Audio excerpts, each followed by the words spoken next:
Rich గా కనిపించే దేశం ఏదంటే టక్కున గుర్తొచ్చేది దుబాయ్. బుర్జ్ ఖలీఫాతో పాటు ఆకాశాన్నంటే నివాస భవనాలు, షాపింగ్ మాల్స్ తో దుబాయ్ లగ్జరీ లైఫ్ కి కేర్ ఆఫ్ అడ్రస్ గా ఉంటుంది. అందుకే భారత కుబేర్లకు దుబాయ్ డెస్టినేషన్ గా మారుతుందట. ఈ ఏడాది ఏకంగా 4,000కు పైగా కోటీశ్వర్లు ఇండియా వదిలిపెట్టి దుబాయ్ వెళ్లే ప్లాన్ కూడా చేస్తున్నారని సమాచారం. అసలు దుబాయ్ ఎందుకంత అట్రాక్షన్ గా మారుతోంది? భారతీయ సెలబ్రిటీలకు దుబాయ్ ఇస్తున్న గోల్డెన్ వీసా వెనుకున్న పరమార్థం ఏంటి? Let's focus.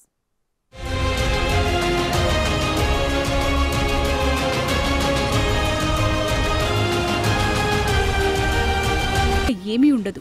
అయినా ఇప్పుడు కథ వేరు. ప్రపంచంలో అత్యంత ధనిక దేశాల్లో 3 స్థానం. భారతీయ కుబేరులకు ఈ దేశం పెద్ద డెస్టినేషన్. ఆకాశ హర్మ్యాలు, అద్భుతమైన అందాలు, ఖరీదైనప్పటికీ కంఫర్టబుల్ లైఫ్. ఒక విధంగా ప్రపంచ దేశాల ప్రయాణాలకు అతిపెద్ద జంక్షన్ దుబాయ్.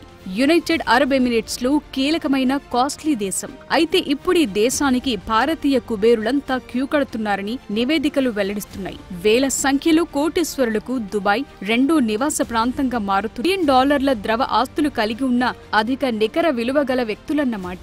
వీళ్ల దగ్గర ఉన్న లిక్విడ్ ఆస్తులు, నగదు, స్టాక్లతో సహా సులభంగా నగదుగా మార్చగల పెట్టుబడులను కలిగి ఉంటాయి.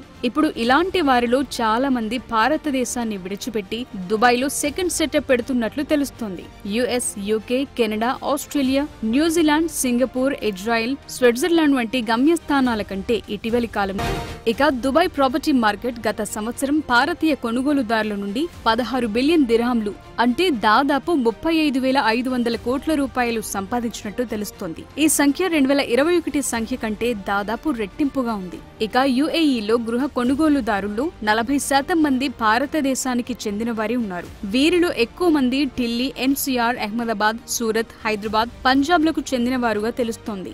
మిగిలిన వారిలో యుఏఈలో నివసిస్తున్న 40% మంది భారతీయులుండగా ప్రపంచంలోని వివిధ ప్రాంతాల్లో ఉన్న 20% మంది ప్రవాస భారతీయులు దుబాయ్లో నివసించడానికి ఆసక్తి చూపుతున్నారు. ఇక విదేశాల్లో ఫ్యామిలీ ఆఫీసులను ఏర్పాటు చేసుకోవటానికి ఈ సంపన్న భారతీయులు దుబాయ్, సింగపూర్, లండన్ వంటి నగరాల వైపు కూడా చూసే ధోరణి పెరుగుతుందని నివేదిక వెల్లడి. కార్యకలాపాలను విదేశాలకు తరలిస్తున్న ధోరణి కనిపిస్తోంది. అయితే ఎందుకు వీళ్లంతా స్వదేశాన్ని వదిలి అక్కడెక్కడో బిజినెస్ కార్యాలయాలు తెరుస్తున్నారంటే, ముందుగా వాళ్లు భారతదేశంలో ట్యాక్స్ నుండి, కొన్ని కంట్రోల్ సమస్యల నుండి తమ సంపదలు కొంత భాగాన్ని రక్షించుకోవటానికి ప్రయత్నించే క్రమంలోనే ఈ నిర్ణయం తీసుకుంటున్నట్లు తెలుస్తోంది.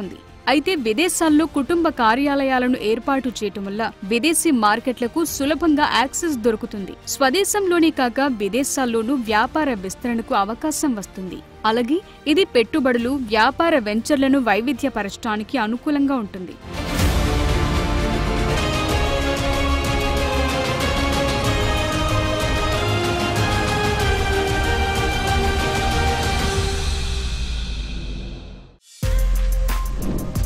For more videos like this, subscribe Big TV channel.